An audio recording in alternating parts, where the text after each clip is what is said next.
all that follow, as long as my ammunition lasts. And you see I have brought a pretty large bag of it on shore, which I do not mean to waste on gulls or anything else.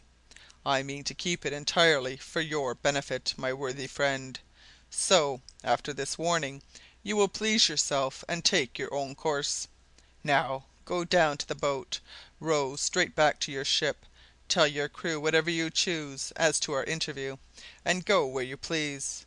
But bear in mind that my rifle will cover you during every step that you take from this spot down to the beach.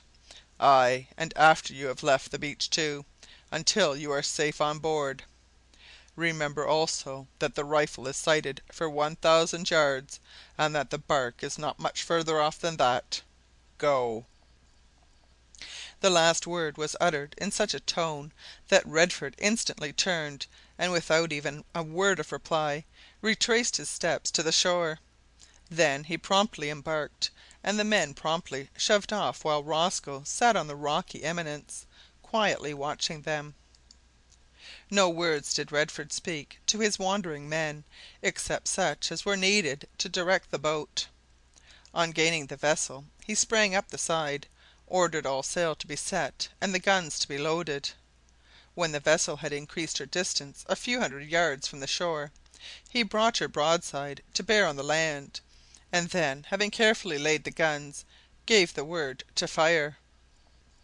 The hull of the pirate vessel was instantly enveloped in a snowy curtain of smoke, and next moment the echoes of the hills were rudely startled by a thunderous crash, while a dozen or more iron balls burst like bombshells on the cliffs immediately above the spot where Rosco sat, sending showers of rocks in all directions, and driving the sea mews in shrieking terror from their nests.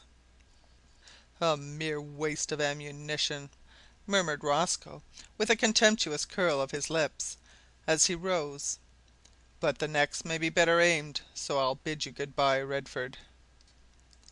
Descending into the ravine, he was soon safe from the iron messengers of death, of which the enraged Redford sent another group ashore before finally bidding the island farewell. Now it so happened that Zeppa was ascending the Sugar loaf Mountain on its other side when all this cannonading was going on. He was naturally surprised at such unwonted sounds, and remembering that cannon implied ships, and that ships were necessary to deliverance from his enforced exile, he naturally hastened his steps, and experienced an unusual degree of excitement. When he reached his favourite outlook, a ledge of flat land on the southern face of the hill, partially covered with bushes, he saw the pirate vessel sailing away from the island, and the smoke of her two broadsides rising like two snowy cloudlets into the blue sky. At first an expression of disappointment flitted across Zeppa's countenance, but it quickly passed, leaving the usual air of childlike submission behind. He sat down on a ledge of rock, and gazed long and wistfully at the retreating vessel. Then, casting his eyes upwards to the blue vault, he gave way to an impulse which had been growing upon him for some time. He began to pray aloud. It was while he was engaged in this act of devotion that Richard Rosco came upon the scene. At the first sound of the madman's deep voice, the pirate stopped, and listened with a feeling of superstitious dread, which seemed to check the very action of his heart. For at the moment a few bushes concealed his old enemies from his sight. Stepping cautiously forward, he could see through the interlacing boughs without himself being seen, and then the blood forsook his visage, and his limbs trembled as if he had been a paralysed old man. Could the man before him, in tattered garments, with the dishevelled mass of flowing, curly, iron grey hair, with the long, heavy beard and moustache, the hollow cheeks, and the wonderfully solemn eyes, could that be Zeppa? It seemed impossible, yet there was no mistaking the well known and still handsome features, or the massive, sinewy frame. Still less was it possible to doubt the deep, sonorous voice. But then Zeppa had been seen on Ratinga Island, and the description given of him by those who had seen him had been so exact that Rosco had never doubted his return home and recovery of reason.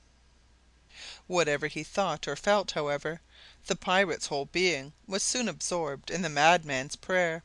It was simple, like himself. He asked for permission to return home, and made a humble confession of sin. From the tenor of it, there could be no doubt that poor Zeppa had come to regard his exile as a direct punishment from God. Then the prayer changed to a petition for blessings on his wife and son, and the deep voice became deeper and full of tenderness. The pirate experienced a shock of surprise. Was the son, then, still alive? And if so, how came Zeppa to know? He could not know it. The man before him must either be the creature of his own disordered fancy, or a real visitant from the world of spirits. As these thoughts coursed like lightning through the pirate's brain, he was suddenly startled by the sound of his own name. "And Rosco," said the madman, still looking steadily up into the sky, while a dark frown slowly gathered on his brow. "O God, curse no, no, forgive me, Lord, and forgive him, and save him from his sins." He stopped abruptly there, and looked confused.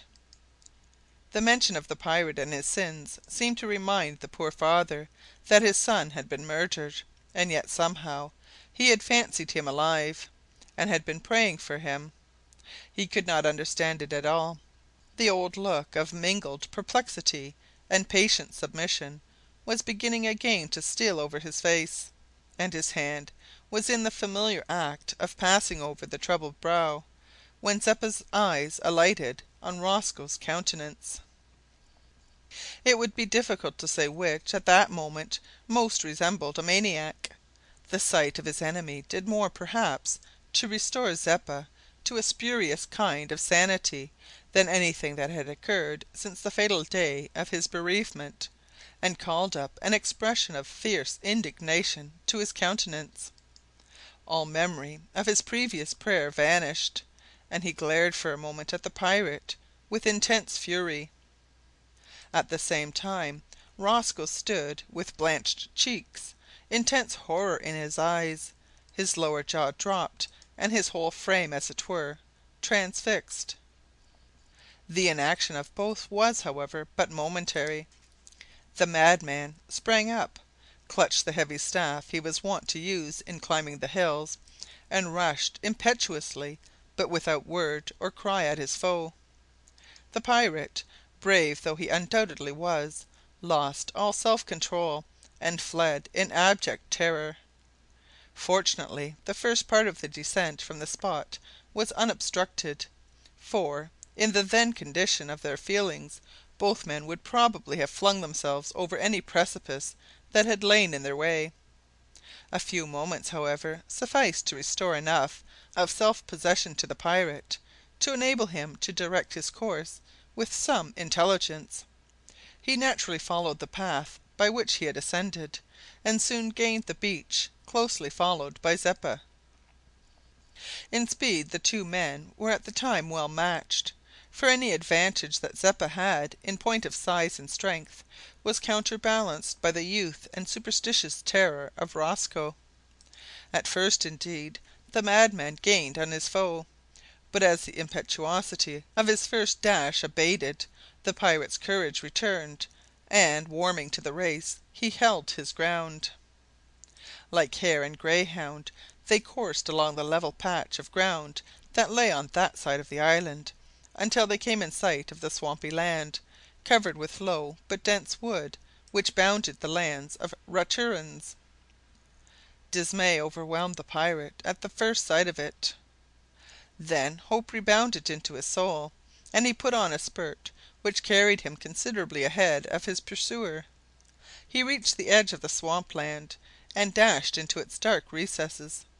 He had barely entered it a few yards when he plunged into the water up to the neck. The heavy root of a tree chanced to hang over him. Drawing himself close beneath it, he remained quite still. It was his best, indeed his only chance. Next moment Zeppa